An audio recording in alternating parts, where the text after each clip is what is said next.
Bank आपके खिलाफ FIR दर्ज नहीं करा सकता, न ही आपको गिरफ्तार करा सकता है आपके डिफॉल्टर होने के बाद भी। जी हाँ, यही है हमारे आज के वीडियो का टॉपिक। चलिए शुरू करते हैं आज का वीडियो।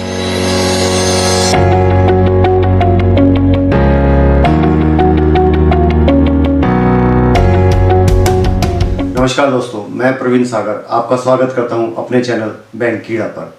दोस्तों, आगे बढ़ने से पहले आपसे गुजारिश करूंगा कि अगर आपने अभी तक मेरा चैनल सब्सक्राइब नहीं किया है तो चैनल को सब्सक्राइब करें, वीडियो अच्छा लगे तो लाइक करें, दोस्तों के साथ शेयर करें, कमेंट करके अपनी राय अवश्य दें। चलिए शुरू करते हैं आज का टॉपिक। जैसे मैंने अपने थंबनेल में आपको क्लियर किया कि कोई भी बैंक, कोई भी एनबीएफसी आपके खिलाफ एफआईआर नहीं कर सकता, न ही आपको गिरफ्तार कर सकता है। बस कई लोगों की नींद उड़ जाती है, जैसी उनकी 1 या 2 ईएमआई बाउंस होती हैं वो घबराने लगते हैं कि मेरी तो 2 ईएमआई बाउंस हो गई, मेरी 4 ईएमआई बाउंस हो गई। जैसे पीछे अभी काफ़ी दौर निकला है पेंडेमिक का, जिसमें लोगों की 1-1 साल की ईएमआई बाउंस हो गई। अब उनको डर सता रहा है, अरे मेरे ऊपर तो बैंक एफआईआर करेगा, मुझे अरेस्ट करा देगा। आपका इस दौरान बिजनेस में लॉस हो गया है, या आपकी जॉब चली गई है, या किसी और कारण से आपके पास पैसा नहीं है, तो इसमें घबराने की ज़रूरत नहीं है। बैंक आपके खिलाफ एफआईआर नहीं करा पाएगा, ना ही आपको अरेस्ट करा पाएगा। रीज़न क्या है? बेसिकली लोन डिफ़ॉल्ट होना एक सिविल मैटर है, क्रिमिनल मैटर नहीं है। बशर्ते इसमें 2 कंडीशन ऐसी हैं कि अगर वो आप उसमें सम्मिलित नहीं है, यानी कि आप उसमें शामिल नहीं हैं, तो आपके खिलाफ कोई कार्रवाई नहीं हो पाएगी। लेकिन अगर आप उन 2 चीज़ों में शामिल हैं तो आपके खिलाफ एफआईआर हो सकती है। जी, पहली जो कंडीशन है, आपने जिस टाइम लोन लिया, लोन लेते वक्त आप याद करें, कोई आपने उसमें डॉक्यूमेंट फेक तो नहीं दिया, या कोई ऐसा डॉक्यूमेंट तो नहीं दिया जिसको आपने एडिट किया हो सकता है वो टेलीफोन बिल हो सकता है वो आपका बिजली का बिल हो सकता है वो रेंट एग्रीमेंट हो, पासबुक हो जिसमें आपने कोई एडिटिंग की हो। अगर आपने इस तरह की कोई भी चीज़ की है तो ये सीधा ये साबित करता है कि आपकी इंटेंशन शुरू से ही फ्रॉड करने की थी। बैंक इसके ऊपर डायरेक्ट एफआईआर कर सकता है। दूसरा मामला बनता है आपके विलफुल डिफॉल्टर होने का। विलफुल डिफॉल्टर यानी कि आपके पास सब कुछ है और आप जानबूझकर बैंक को पैसा नहीं दे रहे हैं। ये सीधा इंटेंशन टू चीट का मामला बनता है, जिसके ऊपर बैंक आपके खिलाफ एफआईआर कर सकता है। अब आप कहेंगे बैंक को कैसे मालूम कि मेरे पास क्या है और क्या नहीं है? देखिए, बैंक के पास अपनी टीम्स होती हैं, अदर्स रिसोर्स होते हैं जो इस तरह की चीज़ें को इन्वेस्टिगेट कर लेते हैं। जहाँ भी बैंक ये साबित कर देगा कोर्ट के अंदर कि आपके पास सब कुछ है लेकिन आप बैंक को पैसा नहीं दे रहे हैं, तो यानी कि ये इंटेंशन टू चीट है। बैंक इसमें आपके खिलाफ एफआईआर कर सकता है। लेकिन अगर आप इन दोनों चीज़ में शामिल नहीं हैं, ना ही आपने ऐसा कोई फेक डॉक्यूमेंट दिया है, ना ही आपने उस डॉक्यूमेंट के अंदर कोई छेड़खानी की है, और ना ही आप एक विलफुल डिफॉल्टर हैं, आप ईमानदार हैं, ईमानदारी से आप पैसा दे रहे थे, बीच में प्रॉब्लम आई, आपका बिजनेस लॉस हुआ, या आपकी जॉब चली गई, या किसी और कारण से पैसा नहीं है, लेकिन आपकी इंटेंशन बिल्कुल ठीक है, तो बैंक आपके खिलाफ इसमें कोई भी एफआईआर नहीं करा पाएगा। चलिए अब मैं आपको बताता हूँ अगला स्टेप क्या होता है। देखिए, कई लोगों का पूछना है, मेरे से पूछते भी रहते हैं कि अगर मैं बैंक का लोन नहीं दे पा रहा तो क्या इस केस के अंदर बैंक मेरे फादर की प्रॉपर्टी को अटैच करके उससे पैसा वसूल कर सकता है, उसको सेल करके पैसा ले सकता है? या मेरी वाइफ के नाम कोई प्रॉपर्टी है तो क्या बैंक उसको हथिया सकता है? या मेरी सिस्टर के पास या मेरी मदर के नाम पे कोई प्रॉपर्टी है या कोई ऐसा असेट्स है जो बैंक उसको अटैच करके अपनी पेमेंट की रिकवरी कर सकता है? जी नहीं। बैंक इसमें ऐसा कुछ भी नहीं कर सकता, ऐसा कोई लॉ नहीं है। रीज़न, क्योंकि बॉस लोन आपने लिया है, लोन आपके नाम पर है, तो देनदारी आपकी ही बनती है।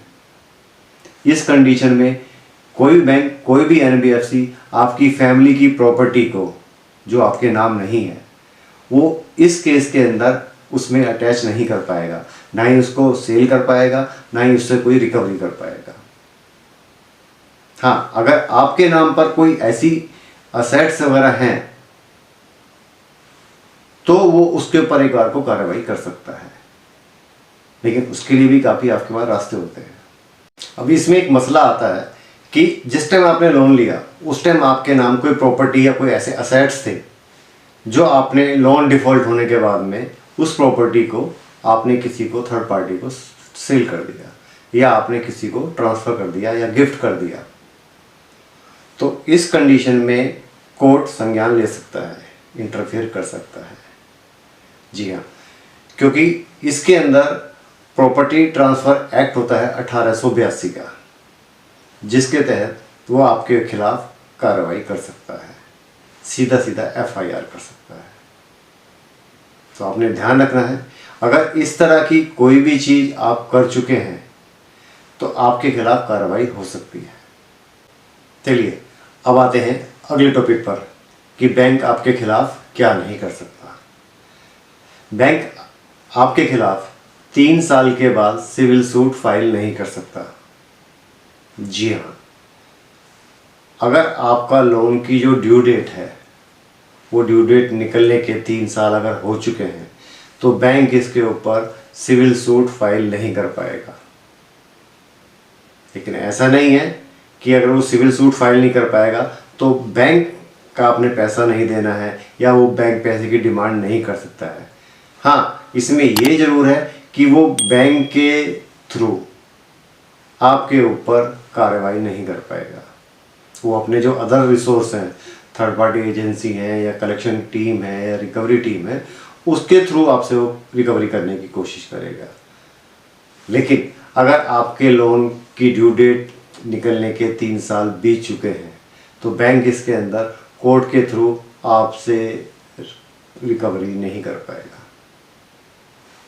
चलिए अब आते हैं अगले क्लोज पर कि बैंक आपके खिलाफ क्या नहीं कर सकता। बैंक आपको थ्रेटन नहीं कर सकता, धमकी नहीं दे सकता, आपके पीछे गुंडे बदमाश नहीं लगा सकता, आपको अनवांटेड जगह पर आपको अप्रोच नहीं कर सकता, आपको अनवांटेड टाइम पर घर नहीं भेज सकता, आपके ऑफिस नहीं भेज सकता।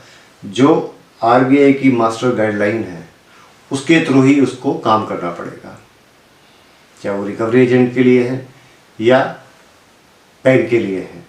आरबीआई ने एक मास्टर गाइडलाइन तय की हुई है, बैंक और रिकवरी एजेंट उसी के थ्रू काम करेंगे। अगर बैंक उसके खिलाफ जाकर, कोई लॉ के खिलाफ जाकर अगर कोई भी ऐसी स्थिति पेश करता है आपके सामने तो आप उसमें खुद एफआईआर करा सकते हैं, आपके पास पूरे राइट्स हैं, क्योंकि इसके लिए आरबीआई ने गाइडलाइन तय की हुई है। अब आते हैं लास्ट मुद्दे पर। ऐसा नहीं है कि बैंक ही आपके खिलाफ कार्रवाई कर सकता है, पुलिस केस कर सकता है, कोर्ट केस कर सकता है। आप भी बैंक के खिलाफ पुलिस केस भी कर सकते हैं, कोर्ट भी केस कर सकते हैं। देखिए, अगर कोई रिकवरी एजेंट या बैंक आपको गाइडलाइन के खिलाफ जाकर परेशान कर रहा है तो आप उसमें एफआईआर करा सकते हैं, क्योंकि बैंक और आरबीआई की गाइडलाइन कहीं पर ये नहीं कहती कि आप कस्टमर के साथ बदतमीजी करें। या आप कोर्ट केस फाइल कर सकते हैं, लेकिन मैं आपको कोर्ट में सिविल मैटर के अंदर जाने की बिल्कुल भी सलाह नहीं दूंगा, क्योंकि बैंक ऑलरेडी खुद चाहता है कि आप कोर्ट में आए, क्योंकि वो तो खुद बैठा है सिविल कोर्ट में केस फाइल करने के लिए आपके खिलाफ। लंबा प्रोसीजर भी है, तो मैं आपको सलाह दूंगा आप कंज्यूमर कोर्ट में जाएं, क्योंकि अभी 2019 के अंदर एक कंज्यूमर एक्ट बना है, वो खासतौर से वो ग्राहकों के लिए ही है, जिसमें इसके लिए काफ़ी डिटेल से समझाया गया है, और आप चाहें तो उसको गूगल पर सर्च करके पढ़ भी सकते हैं, जो आपके हितों की रक्षा करता है। देखिए, इसमें अब आप कहेंगे कि पैसा मैंने देना था, लोन मेरा डिफ़ॉल्ट हुआ, अब मैं बैंक के खिलाफ क्या कार्रवाई कर सकता हूँ या उसमें मैं क्या चीज़ें बता सकता हूँ। देखिए, जिस तरीके से बैंक ने आपको लोन देते समय आपके साथ कुछ कंडीशनों पे साइन कराया, जो लोन एग्रीमेंट था, जिसके अंदर आपको एक ईएमआई की डेट दी गई, एक ईएमआई का अमाउंट बताया गया कि आपको किस डेट पर कितनी ईएमआई देनी है, और अगर आप नहीं देते हैं तो इसके खिलाफ आपको क्या क्या पेनल्टियाँ पे करनी पड़ सकती हैं। इस तरह की और भी बहुत सी चीज़ें हैं जो बैंक आपसे लोन एग्रीमेंट में साइन कराता है। सेम उसी तरीके से उस लोन एग्रीमेंट के अंदर बैंक की सर्विसेज भी दी हुई हैं कि बैंक आपको क्या क्या सर्विस देगा। अगर बैंक ने वो सर्विस में कहीं भी कोताही बरती है, कमी पेशी की है, तो आप बैंक के खिलाफ कार्रवाई कर सकते हैं। जैसे इसमें जो सर्विसों में शामिल है, जो बैंक आपको सर्विस देगा, सबसे पहले मैं अगर आपको एग्जांपल के तौर पर बताना चाहूँ कि जब लोन एग्रीमेंट आपने साइन किया तो बैंक ने आपको एक लोन एग्रीमेंट साइन की कॉपी दी। दूसरा, बैंक से आपने कभी लोन स्टेटमेंट मांगी, बैंक ने आपको प्रोवाइड की या नहीं की। आपके पास बीच में कभी पैसा आया और आपने उस लोन को फोरक्लोज कराना चाहा और आपने बैंक को अप्रोच किया, लेकिन बैंक ने आपको फोरक्लोज नहीं किया या आपको फोरक्लोजर की कॉपी नहीं दी, या बैंक ने आपको बिगर बताए पहली ईएमआई या बीच में कभी कोई ऐसी प्री ईएमआई आपके अकाउंट में प्रेजेंट की जिससे आपका ईसीएस या चेक बाउंस हुआ, जिससे आपको बैंक की तरफ से भी हर्जाना लगा, प्लस आपको सिविल भी खराब हुआ, या कोई ऐसी अनवांटेड ईएमआई ड्यूज या अनड्यूज लगाकर आपके सिविल को खराब किया। तो इस तरह की काफ़ी ऐसी मतलब सर्विसेज हैं जो बैंक आपको देता है, और अगर वो इनको पूरी नहीं करता है तो आप इसके खिलाफ कंज्यूमर कोर्ट एक्ट 2019 के तहत कंज्यूमर कोर्ट में केस फाइल कर सकते हैं, जहां कंज्यूमर कोर्ट आपको इसके लिए कंपनसेशन दिलवाता है। जी हाँ, बिल्कुल सही सुना आपने, बैंक आपको कहीं ना कहीं कोशिश करेगा कि आप उसको आउट ऑफ कोर्ट सेटल करें। और देखिए, लास्ट में मुद्दा आपको कोर्ट में करें या बैंक के थ्रू करें या थर्ड पार्टी के थ्रू करें, केस आपको ख़त्म करना है। आप देखिए, आप इंटेंशनली तो फ्रॉड है नहीं जो आप बैंक को पैसा नहीं देना चाहते। देखिए, पैसा आपने देना है, बीच में स्थिति क्या रही जिसकी वजह से आप पैसा नहीं दे पाए, लेकिन आज अगर हम इस स्थिति में खड़े हैं जहां बैंक, कोर्ट और आप तीनों एक प्लेटफॉर्म पर हैं, तो मेरी सलाह तो यही रहेगी आप इस केस को ख़त्म करें। अब बैंक भी देखो क्या होगा, जब बैंक की सर्विसों में कहीं ना कहीं कमी पेशी पाई जाएगी तो बैंक के ऊपर भी एक प्रेशर आ जाएगा, तो बैंक भी चाहेगा इस केस को ख़त्म करना। तो यहीं पे एक मैटर निकल के आएगा, इसको कैसे ख़त्म किया जाए, और वो होगा सेटलमेंट का। तो आप इसको यहाँ पे सेटलमेंट कर सकते हैं। देखिए, ऐसा नहीं है कि मतलब कंज्यूमर कोर्ट में मीडिएशन कोर्ट नहीं होती हैं या मीडिएशन डिपार्टमेंट नहीं होता है, वहाँ पे भी मीडिएशन डिपार्टमेंट होता है, मीडिएशन ऑफिसर्स होते हैं, वहाँ पे भी आप आउट ऑफ कोर्ट भी इस केस को सेटल कर सकते हैं। डायरेक्ट बैंक को भी अप्रोच कर सकते हैं, और आपके पास जो थर्ड पार्टी एजेंसी आपको डील कर रही हैं आप उनके थ्रू भी कर सकते हैं। जहाँ आपको बेस्ट डील मिले आप वहाँ पे इस केस को सेटल कर सकते हैं। लोन बैंक ने आपको दिया, वापस आपने करना है, ये आपकी जिम्मेवारी है। मैं आपको किसी भी कंडीशन में जाके ये कभी सलाह नहीं दूंगा अपने किसी भी वीडियो में कि बैंक का पैसा मत दीजिए। देखिए बॉस, बैंक के अंदर जो पैसा है या बैंक जो हमें पैसा दे रहा है वो आपका और हमारा ही पैसा है। तो मेरी यही गुजारिश रहेगी, आप इन चीज़ों से जितना हो सके कोर्ट कचहरी पुलिस से दूर रहें।